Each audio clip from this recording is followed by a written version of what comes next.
กับส่งต่อไปให้บรรดาท่านได้ติดตามรับฟังบทเพลงเป็นบทเพลงลาวสมัยรุ่นเก่าเนาะมีชื่อว่าแพทย์ปฏิวัติแต่ว่าสองสหายนี้เนาะก็ถือว่าได้มา cover ใหม่ว่าสิเป็นตาฟังหรือบ่ฟังน้ำกันเพราะว่า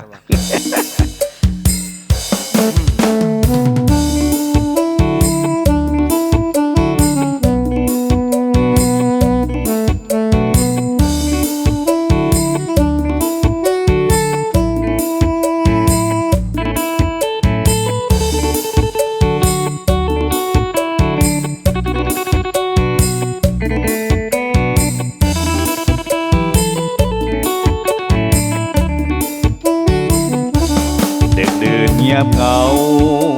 สายยังคงนั่งอยู่เด็กดื่นเงียบเหงา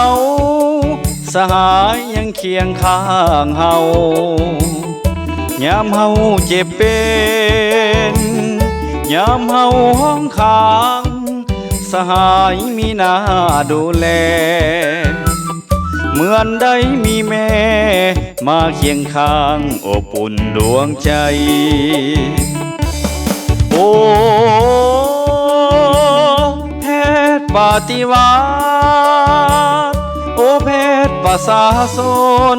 ทุกคนบ่ลืมบุญคุณวาดเว้าเสียงหัวนิ่มนวลเหมือนดังเสียงเพลงยามเจ็บยามป่วยยามเป็นมีเจ้าดูแลมีเจ้าเบิ่งแยงเข็มแสลงศักดิ์ศรีทันใจอย่าเม็ดน้อยอย่าคอนใหญ่จืดลงไปพญาติหายทันทีลาบอกใหม่โอ้คนลาวใหม่จิตใจสดใสงามดีผู้สา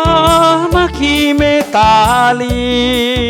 พี่น้องสนสันเดียวกันลาลาลาลาลาลาลาลาลาลาลาลาลาบนเส้นทางไปจะอยู่แห่งใดดวงใจบ่ลืมแพ้เด้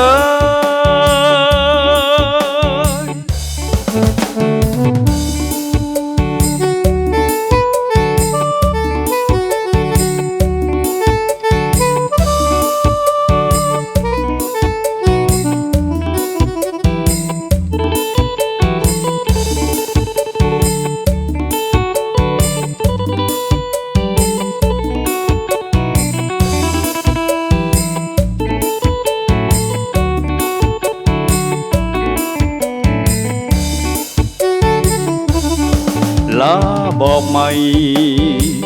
โอ้คนลาวใหม่จิตใจสดใสงามดีผู้สามัคคีเมตตาลีพี่น้องสนสันเดียวกันลาลาลาลาลาลาลาลาลาลาบนเส้นทางไปจะอยู่แห่งใดดวงใจบ่ลืมแพ้เด้อ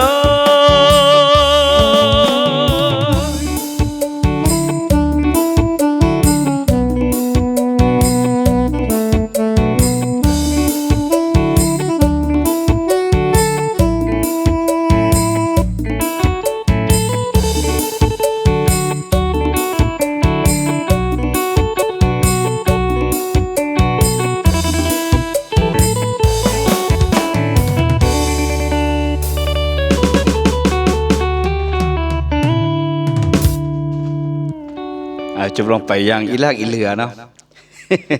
เป็นเสียงเพลงระหว่างมือคีย์บอร์ดกับเมาส์ข้าง